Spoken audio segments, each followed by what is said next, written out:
Ya le comentaba en nuestro resumen inicial que la Organización Mundial de la Salud declaró una emergencia sanitaria, el brote de la llamada viruela del mono que se ha extendido por 75 países. En nuestro país, en México, hay 55 casos registrados y vamos a hablar al respecto con el doctor Francisco Moreno, médico internista e infectólogo. Doctor, bienvenido nuevamente al programa. Muy buenos días. Buenos días, Pascal. Un gusto estar contigo y con tu auditorio. ¿Qué implica declarar una emergencia sanitaria? Bueno, es el reconocimiento de que el número de casos que está ocurriendo ya a nivel mundial pues excede pues lo que en un inicio pensamos que pudiera haber ocurrido, en donde la enfermedad se hubiera pues limitado en cuanto a su diseminación y que pues la enfermedad está avanzando con una forma importante. Hay que informar a la ciudadanía de qué se trata. Hay que empezar a hacer medidas preventivas, establecer estrategias pues para que la enfermedad no siga dispersándose, porque pues el siguiente caso sería que la declararan ya formalmente una pandemia, ¿no? Ya.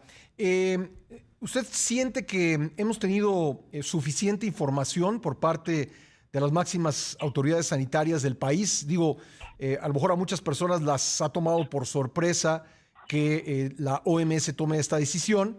Y si bien, bueno, en este noticiario y en otros espacios informativos hemos dado pues información sobre esta enfermedad, sobre este brote infeccioso, quizá pues a algunos los habrá tomado por sorpresa. Yo creo que coincide también con el hartazgo que hay de oír COVID y ahora empezar a oír otra enfermedad. La gente pues lo que menos quiere es sentir este miedo, la ansiedad de que existen enfermedades que están apareciendo en el mundo. Recordemos que monkeypox no es o la viruela del mono no es una enfermedad nueva. Se conoce desde 1958 y el primer caso en humanos fue en 1970, pero creo que lo que hay que hacer es, la mejor medicina es la preventiva, y para prevenir hay que informarse y hay que informar. Y creo que sí ha habido una falta de información por parte de la autoridad sanitaria que daría la impresión que otra vez como que va en una situación muy lenta y que cuando se toman las medidas es porque ya tenemos el problema encima. ¿Cómo se puede uno contagiar de esta enfermedad? Mira, yo creo que lo más importante que ocurrió la semana pasada fueron dos eventos. Uno, que declara la OMS una emergencia sanitaria, y el otro es que se publicó el primer estudio de 528 pacientes con viruela del mono, ocurrido en 16 diferentes países. Y en ese estudio muestran que el 95% de los casos lo adquirieron por transmisión sexual, es decir, por un contacto muy cercano, un contacto íntimo con una persona que está infectada.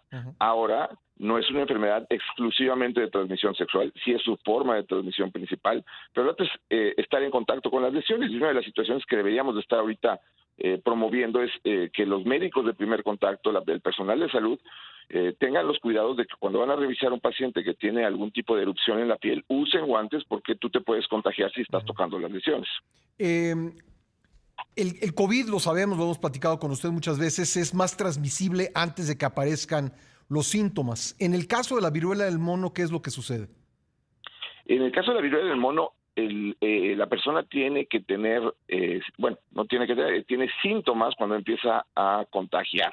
Esto es importante porque no ocurre como cuando COVID, que la persona no sabe que está infectada y está presintomática o asintomática. Aquí la transmisión ocurre en personas enfermas, pero el periodo previo a la aparición de lesiones puede tener fiebre, malestar general y sentirse con los ganglios inflamados, y a los pocos días desarrollar las lesiones de la piel, que es cuando uno se vuelve más contagioso. Pero por eso es tan importante empezar a hacer lo que se llama cerco sanitario. Es decir, si detectamos una persona que tiene viruela del mono, buscar a sus contactos, estar pues checando que ellos no vayan a desarrollar la enfermedad. El periodo de incubación puede ser hasta de 3 semanas, y esas personas tenerlas en vigilancia. Idealmente lo que se debe hacer es que a esas personas se les debería de vacunar, y de esa manera se controla el brote. Pero bueno, pues aquí, como te comento, creo que vamos muy lento, y pues ojalá no empiece a haber muchos casos como empieza a suceder en otras partes del mundo. Ahora, en la enorme mayoría de los casos, esta no es una enfermedad mortal.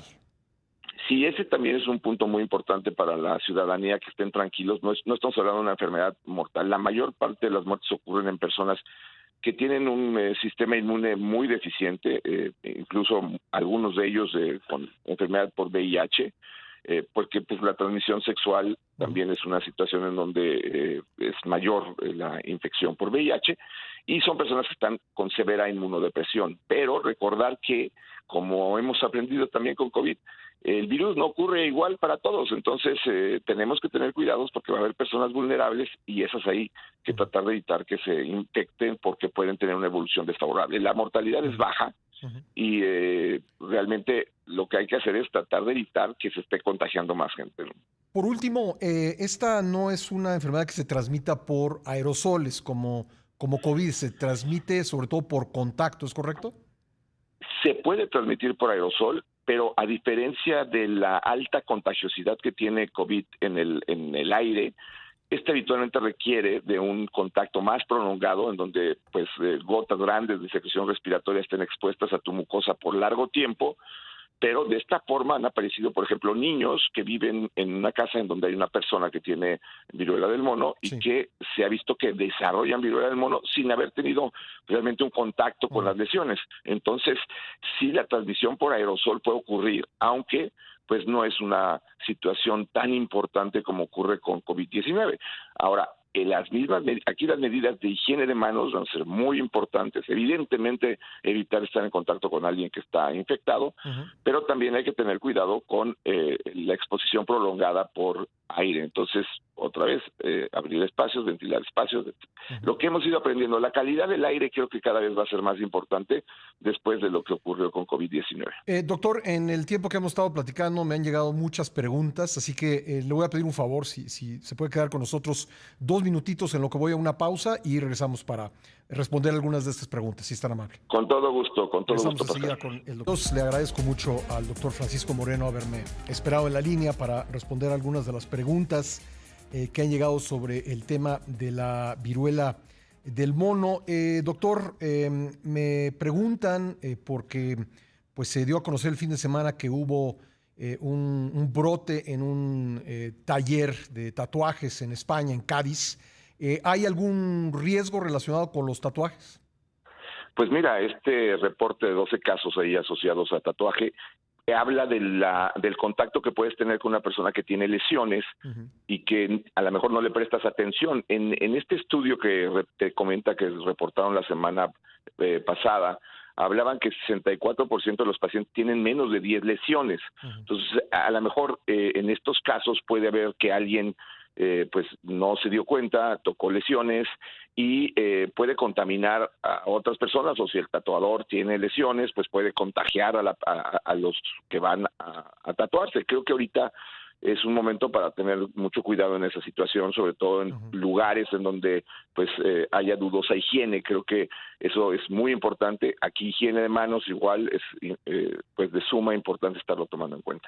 ¿Las lesiones son la única parte contagiosa del cuerpo de una persona infectada o puede haber otras partes contagiosas? Puede haber otras partes contagiosas, sobre todo fluidos corporales. Se ha detectado que el virus puede encontrarse en el líquido seminal, en otro tipo de líquidos, en la saliva, y por eso probablemente la exposición prolongada a través del contacto del aire pudiera ocurrir. Esto evidentemente hace que pues no sea solamente tocando las lesiones, aunque pues daría la impresión que el contacto íntimo, el contacto cercano es donde más posibilidades tienes de infectarte. No necesariamente sexual, ¿verdad? El contacto cercano. Exacto, no es necesariamente una enfermedad sexual. Sí se ha asociado con mayor frecuencia que los casos se adquieren por transmisión sexual, pero recordemos que así empezó, por ejemplo, VIH, en donde se hizo una estigmatización muy grande de un tipo de población y después pues la enfermedad empezó a transmitirse, por ejemplo, por sangre. Aquí lo que tenemos que tener muchísimo cuidado es de pensar que esta es una enfermedad de transmisión sexual cuando puede transmitirse por otras formas.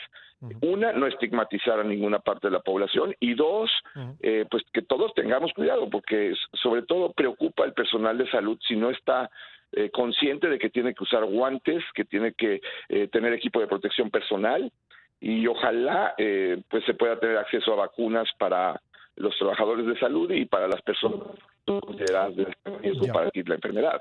Ahora, No hay una vacuna exactamente para esta enfermedad, pero sí hay una vacuna para viruela. ¿La vacuna para la viruela funciona para prevenir la viruela del mono? Esa es una pregunta. Y otra pregunta es si quienes en su juventud, infancia, fueron vacunados contra la viruela, ¿están protegidos contra la viruela del mono? Así es, este punto es muy importante.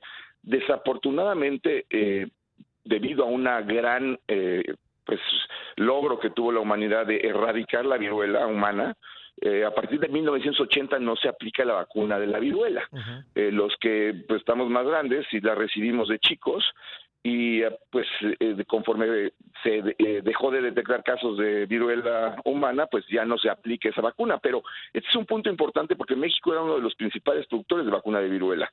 Entonces, pudiera en un momento dado desarrollarse o volver a activarse que se produjera la vacuna.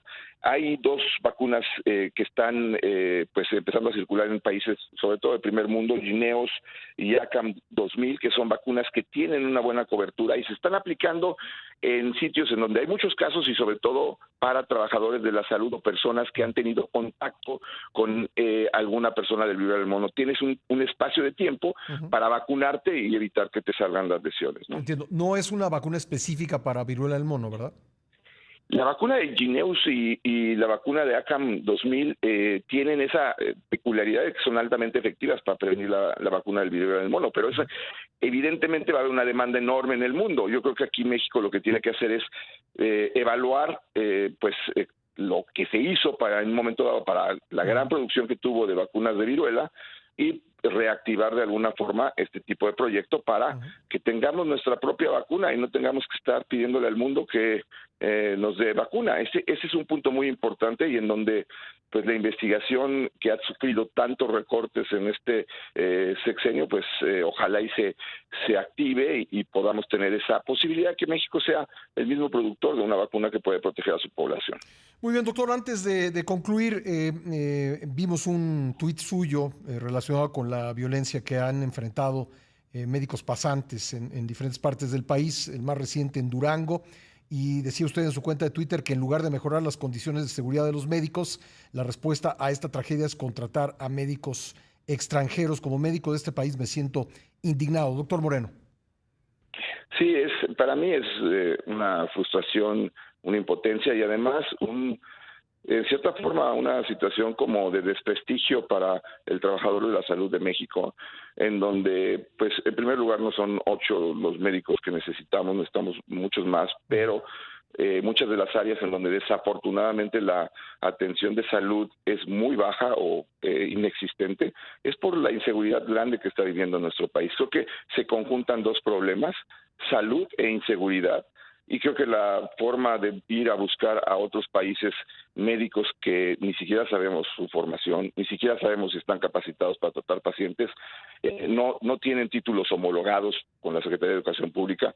Entonces creo que es una medida absurda y una medida que en este momento en donde como médicos estamos dolidos por lo que ha pasado, no solamente con el pasante de Durango, sino 4 pasantes en el último año fallecieron Sí. de la misma forma, pues es en lugar de ser una medida que pues va a solucionar algo, lo único que hace es darnos la sensación de que no les importamos mucho a la autoridad sanitaria en este momento. Pues doctor, le agradezco mucho que me haya tomado la llamada, muy amable.